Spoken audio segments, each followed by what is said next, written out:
Hello दोस्तों, आप सभी का भारतीय युद्ध नीति में स्वागत है।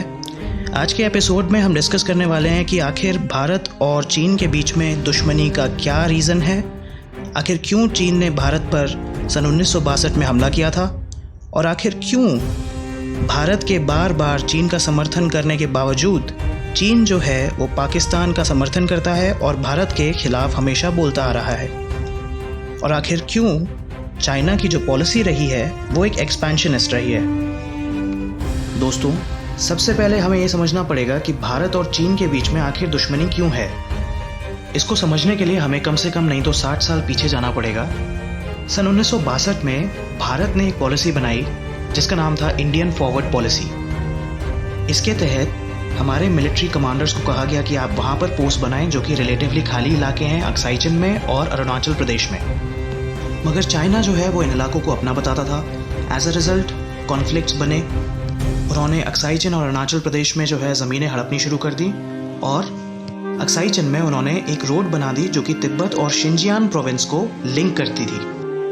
इंडियन आर्मी और उनकी आर्मी के बीच जो है मिलिट्री कन्फ्रंटेशंस हुए which led up to 1962 war, जो कि हम हार गए थे। But it was a political failure rather than a military failure. मतलब कि ये एक बहुत बड़ा पॉलिटिकल जो है फेलियर था भारत के लिए, ये मिलिट्री फेलियर नहीं था।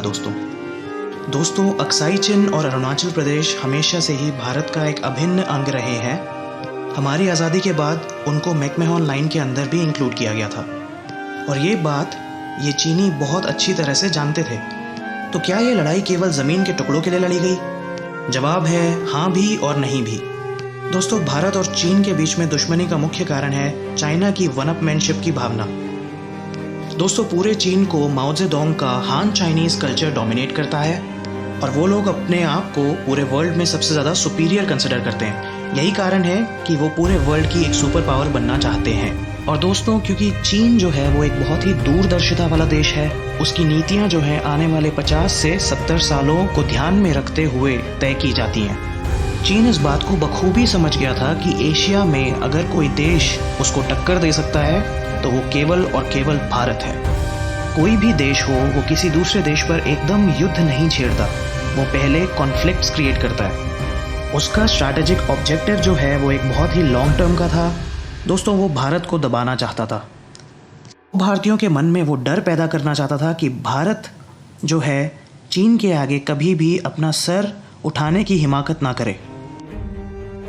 वो जानता था कि भारत जो है लड़ाई के लिए तैयार नहीं है। चीन पूरी तैयारी के साथ आया और उसने भारत को हरा दिया और लॉन्ग टर्म में जो है उसका स्ट्रैटेजिक ऑब्जेक्टिव जो है वो पूरा हुआ। वो कैसे?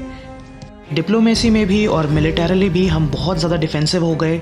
हमने अपने बॉर्डर पे जो इंफ्रास्ट्रक्चर था उसको डेवलप नहीं किया, इस डर से कि अगर फिर से चाइनीज़ जो है वो भारत के ख़िलाफ़ युद्ध छेड़ देते हैं तो वो इंफ्रास्ट्रक्चर जो है वो चाइनीज़ के हाथ में पड़ सकता है, जिसकी वजह से वो हमारे बहुत सारे शहरों में दाखिल हो सकते हैं। एज अ रिज़ल्ट क्या हुआ?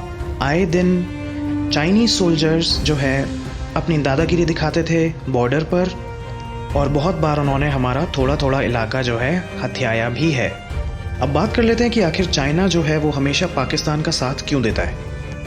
दोस्तों, दुश्मन का दुश्मन जो है वो दोस्त होता है और पाकिस्तान तो एक प्यादा है चाइना का।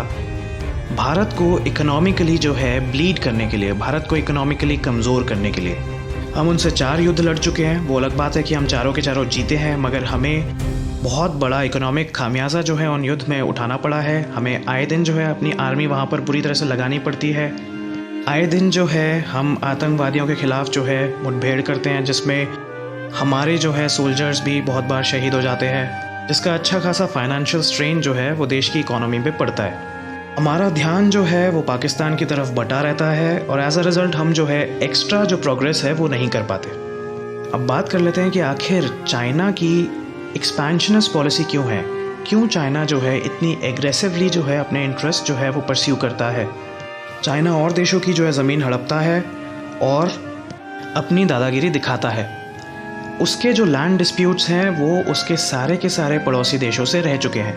पर दोस्तों, कोई भी अक्लमंद देश जो है बिना वजह केवल एक धरती के टुकड़े के लिए कोई कॉन्फ्लिक्ट जो है क्रिएट नहीं करेगा।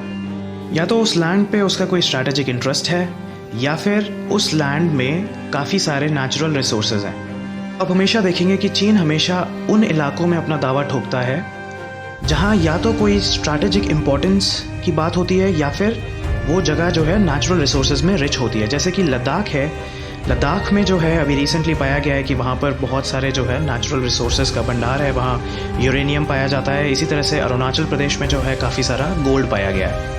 उसके ऊपर से जो अक्साई चिन है, क्योंकि उसकी एक स्ट्रैटेजिक सिग्निफिकेंस है, वहाँ पर जो है वहाँ से चीन जो है एक तरह से भारत की गतिविधियों पे नज़र रखता है। तो दोस्तों, आज के एपिसोड में बस इतना ही। आशा करता हूँ कि आप सभी को बहुत कुछ जानने को मिला होगा। हम बहुत जल्दी लौटेंगे अपने और सीरीज़ ऑफ एपिसोड्स के साथ। Please like, share and subscribe. तब तक के लिए जय माँ भारती।